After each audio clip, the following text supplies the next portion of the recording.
Shalom, selamat malam.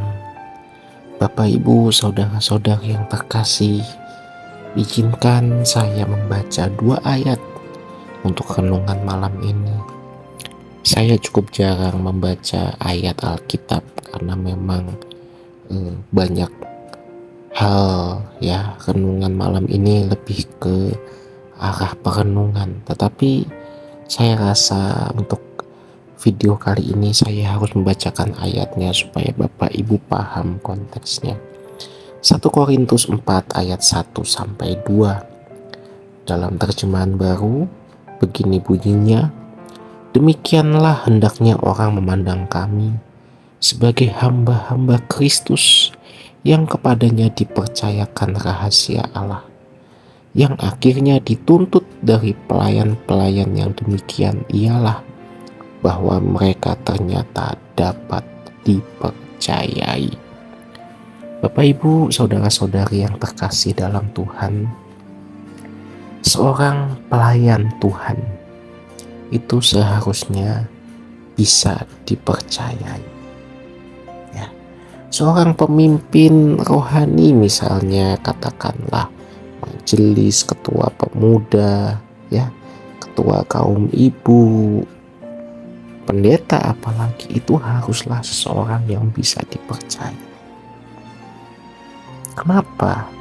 Karena sebetulnya mereka itu juga dipercayakan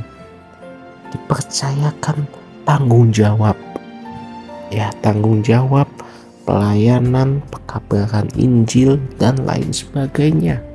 Oleh siapa yang mempercayakan? Allah sendiri yang mempercayakan. Allah mempercayakan hal-hal yang penting yang bersifat rohani kepada para pelayan atau para pemimpin jemaat ini, sehingga seharusnya mereka yang menjadi pelayan memang harus orang-orang yang bisa dipercayai. Kata dipercaya dan dipercaya itu beda dikit, walaupun kalau ahli bahasa pasti tahu bedanya di mana, ya. Bapak, Ibu, kalau kita introspeksi diri kita sendiri, apakah kita sudah menjadi pribadi yang bisa dipercaya? Apakah orang bisa mempercayai kita? Kita tidak punya maksud lain. Apa yang kita ucapkan itu memang ada dalam hati kita, bukan semata-mata menjebak orang demi keuntungan kita. Ada maksud terselubung, ada udang di balik batu. Kalau kita masih belum bisa dipercayai, mungkin memang kita belum saatnya dipercaya menjadi pelayan. Apalagi sebagai pendeta. Salah satu yang membuat saya juga memilih untuk tidak menjadi pendeta sampai dengan saat ini adalah karena saya merasa saya masih butuh banyak belajar. Mungkin suatu saat nanti Tuhan bilang, jadilah pendeta, saya akan menjadi pendeta. Tetapi untuk saat ini dalam pergumulan saya merasa bahwa saya belum layak dan pantas untuk jadi pendeta. Saya belum selesai dengan diri saya sendiri. Masih banyak karakter yang mungkin kurang baik.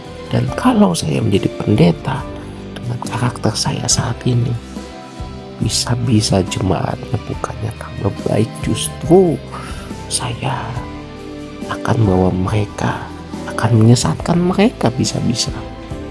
Ya, kalau dalam renungan-renungan malam, video-video ini saya banyak mengkritisi jabatan pendeta. Ya, bukan berarti saya lebih tahu dari mereka. Mereka juga punya pergumulan sendiri. Tetapi ini standarnya harusnya begini. Dan kalau suatu saat saya jadi pendeta karena Tuhan akhirnya memberikan lampu hijau kepada saya harus menghidupi video-video yang saya buat ini. Jangan sampai saya ketika di luar sistem saya mengkritisi, begitu masuk ke sistem ternyata sama saja. Dan kalau saya belum bisa dipercayai saat ini, dan saat ini saya dipaksa jadi pendeta, Saya hanya akan meneruskan sistem yang sudah salah itu. Saya hanya akan mengikuti sistem yang sudah ada dan tidak akan ada bedanya saya dengan orang lain. Bapak Ibu yang terkasih, menjadi pribadi yang dipercaya itu tidak mudah. Kadang-kadang kitanya sudah bisa dipercaya, pasangan kita ternyata tidak bisa dipercaya. Ya, pendetanya bisa dipercaya, istri pendeta, ibu pendeta justru tidak bisa dipercaya. Anak pendeta begitu. Ya, faktanya demikian. Jadi kepercayaan itu hal yang mahal dan harus kita jaga dengan sungguh-sungguh. Kalau kita mau jadi pelayan Tuhan, jadilah orang-orang yang bisa dipercayai. Dipercayai manusia dan juga dipercayai oleh Tuhan. Amin buat firman Tuhan. Selamat malam, selamat beristirahat. Tuhan Yesus memberkati.